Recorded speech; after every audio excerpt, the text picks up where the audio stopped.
Well, happy Sunday, happy Easter Sunday. I think it's the 4th of April. I had some people comment that I haven't had an update in a while, so I thought I'd give you just a quick update. It's 70 degrees outside. It's obviously sunny, and it's great. Oh gosh, it's shorts. Woo, shorts. T-shirts. Yeah, I gotta wear a sun hat now because I burn real easily ever since Iraq. Don't know why. Maybe it was the anthrax vaccine. I don't know. Who's gonna complain? That was 18 frickin' years ago. So I like to give people an update. And they say, well, how's the house going? Well, the house isn't going. House was supposed to be done on January 8th. It's now April 4th. That's approximately 3 months we're behind schedule. And frankly, given the enthusiasm of my contractor, I don't get the impression that he particularly cares. What was done last week that was actually under the contractor's control, you should see all this beautiful dirt, this traffic bond. That was done because the code in Franklin requires that the ground be to grade. You can't have big drop-offs, steep drop-offs. So the guy, I think I had another video with showing him do his work, did his work, and it looks pretty good. I wish there was more traffic bond down there at the entrance, but you get what you get. So as we look around the house, I'll just tell you that some not amusing things have happened. There was a fellow here a couple of weeks ago that had a little 1-inch scraper, literally 1 inch. And he was probably about 18. He was seated on the ground. And he was taking that 1-inch scraper and gently scraping all the schmutz here. You can see where he stopped working. See all the schmutz? See where there's no schmutz. Schmutz, no schmutz. Of course, I would have gotten a 5-inch scraper and just done it and gotten it done, but I guess that's what low bid's all about. Now, it is easy to appreciate in today's light that the fellow who repaired the drywall left this big ridge here, and there's lots of ridges. And I've commented on it before. You can't really put a flat panel on a ridge. Will that ever be fixed? Who knows? We're 3 months behind on the delivery date. Contractor doesn't particularly feel motivated. My point is that in the last week, there's been one, count them, one subcontractor show up at the request of the contractor. Of course, I've had multiple contractors show up at my request because they were my subcontractors. Go figure. We still don't have an occupancy permit because the heat recovery ventilator, which I'm sure you're all familiar with, is a rather fascinating device, which is not well understood. And that's this device. And what that does is it takes anywhere from 20 to 40 to 60 cubic feet of air per minute, and it sends it through that device. There's a radiator in there. So I think the cold air comes in here, the warm, mucky air comes in here and exits, something like that. And it exchanges the heat between the two streams. It's sort of like Ghostbusters, I suppose. So that a small amount of fresh air constantly circulates into the house, is heated or cooled based upon what the exhausted air is like.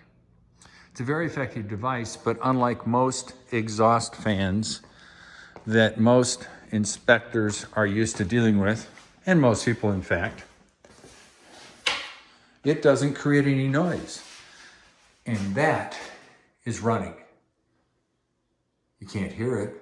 I guess if you got to live here, something I don't get to do because we're only 3 months behind on finishing it, you might actually start becoming aware of the heat recovery ventilator running.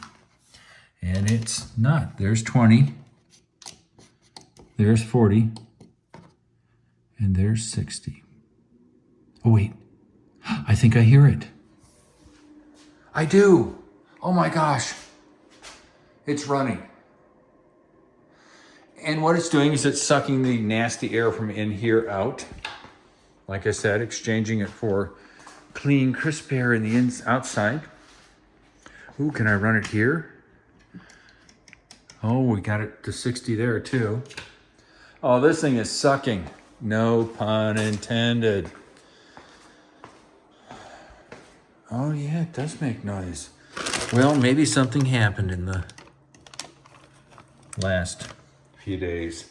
We did talk to Kettle Moraine. Great guys, love the work they do, and said we can't get any sound out of the wonderful world of HRVs. They said it was working. Well, it wasn't working last week, at least not that we could hear it. I was here with the inspector, and now it's making noise, which is good.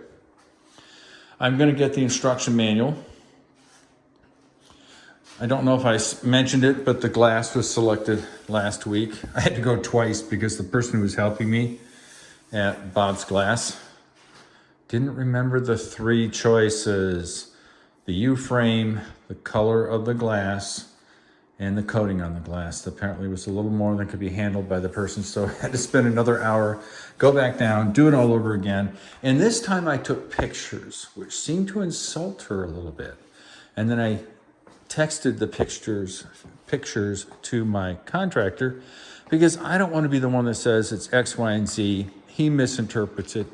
And suddenly I've got something like my front door, which about a month ago was swapped out, but they put the wrong glass. It's supposed to be rectangular,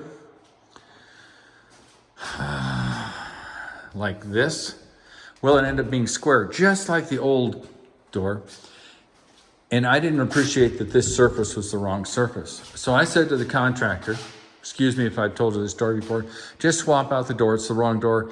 And he, quote, said, oh, we can't do that. We can put in the right glass, but you still have to accept the wrong pattern on the door. And I said, well, the whole door is being replaced. Why can't I have the pattern that I really wanted as opposed to the mistake? That's just not the way they do it. So I said, fine, return the door, get a refund. I'm not going to replace it. It's that kind of stubborn stupidity, I believe, on the part of the contractor that leaves me wondering what's going on. As I mentioned, because you saw a video of it, this wonderful door has been replaced. And the guys, as I've said before, from Wasco did a great job. Oh, this door is 250 pounds. 250 pounds, not 50 pounds, not 80 pounds, 250. It's heavier than most grown men. And it just operates with precision. I'm leaving this here because it says do not open. I don't want somebody busting the door because they don't understand or they're not familiar with it, because I've already had to replace that door once. We all now know it's because the people at Wassel Homes never secured it, never nailed it down there or there. They nailed it there and it just ripped off. That's an issue for a later date. You know, you can't hear it, but I can hear the HRV running. It was not running a week ago. I swear, Jason, the inspector, and I played with those switches all day long, and it never ran. Now it's running. Oh, I don't know what the truth is. So here's the backsplash color choice. I went through many pieces. I like this one because it's consistent with the color of the room. This was second choice, but everybody has preferred this one, my left hand, because it's a little more, it pops a little more, whatever pop means, it's obvious. Now, they're replacing the countertop here, which was busted during extraction, a well-known possibility when you're pulling quartz out. And they're gonna put the new one in, and they're gonna put in the countertop here. I chose quartz in here because frankly, it costs just as much money to have custom Formica as it does quartz. And so people said, hey, get the quartz. I said, okay. So all in all, it looks good. Now this little book here was handed to my contractor, on the 14th. The 14th of March, approximately. And there are 95 items that are bad, with colored pictures and descriptions and all sorts of stuff in here. And guess what the contractor did with this book? Absolutely nothing. He left it behind. The book's still here. It is the definitive subject on what needs to be done, but the contractor doesn't think he needs it. Well, since nothing's really being done, I guess he's right and I'm wrong. Now, this little book is actually the instruction manual for the mini splits and the HRV. I did not see it last week. It's now here, and that's fine. There was a truck this morning that looked like it might have been a Kettle Moraine heating and air conditioning truck. And I love these guys. Don't even misinterpret what I feel about my contractor and what I feel about some of the subs. Completely different world. So I'm going to take this home and read it because, oh gosh, it's the size of what we used to call telephone books. So I'm going to take that with me. But the house looks pretty good. I could actually live in it, except everything that I put into the other book has not been fixed. So life goes on. We've got grout. Why there's grout in here, I have no idea. Why doesn't somebody just take this stuff, that's probably me, and put it in the garage? Why leave this stuff in here? That looks good. Oh, these towel bars, grab bars, which are rather nice, are made by Delta. Last week I measured them out with the guy who was going to install them. He was all ready to install them. Well, you can tell they're not installed, which just seems to be sort of the stop and go process with this house build, which, did I mention for the 40th time, is 3 months behind. Que sera. So my new mindset is, whatever. It's working pretty well, except of course when I walk around and realize I could be in this wonderful space, setting up TVs, couches, sleeping at night, getting window treatments, but that's not going to happen anytime soon. People have amusingly said, oh, will it be done by 2022? Yeah, it's funny. Now, we did notice, and I may have mentioned before, see how the light only penetrates to here, whereas in January, the light was all the way there. That is by design. When the sun is low in the sky, the light penetrates all the way here. As the sun gets higher and higher in the sky, the sun recedes. So by June, July, and August, that's my prediction, no sunlight will penetrate this space. So you won't get the heat gain that you normally would get with south-facing windows. It's science, baby. It's math. All these little blue things are unfinished, uncorrected defects in the wall, the trim. You can even see them when they damaged the drawer.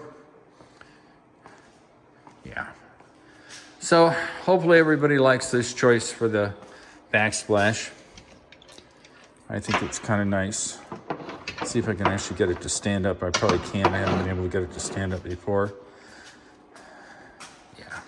Because as everybody knows, it's a very white, bright, light-colored room. A little color wouldn't hurt. These are some of the choices we went through. People didn't like them after a while. So I'm going to return these because I get my money back from them. Pantry is still waiting. No hurry. And now I will... God, this garage is a disaster. If anybody knows how to clean the floor of all the paint, mudding, and other junk to return it to original concrete texture, let me know. Because I believe, I don't know this for a fact, this is just my suspicion from my conversations, is my contractor doesn't think that having painted and mudded this floor is a big deal. Well, it's kind of a big deal. It's a big deal to me. I want to be the one that gets this thing dirty. And anyway, I wouldn't be putting paint on the floor because I would have used a drop cloth. But that's something his painter, mudders, drywallers didn't think was important. Nah, we don't use drop cloths. All of our customers accept the fact that we've destroyed their floor. So it's never been important to spend the extra 10 minutes putting drop cloths down or the extra $5 in drop cloths with plastic. No, we just make the mess because the contractors, customers just go, oh, don't worry about it. And of course, you see that defect in the metal trim? Hasn't been fixed, hasn't been fixed. Been known about for, gosh, a month now, still hasn't been touched. Yeah, I guess I'm a little cranky. Somebody thinks that's acceptable on a new house? If I had done it, I would say, yeah, the guy's an amateur, he doesn't know what he's doing. That's not acceptable. That's not acceptable. All this mess is not acceptable. So, it's a beautiful day.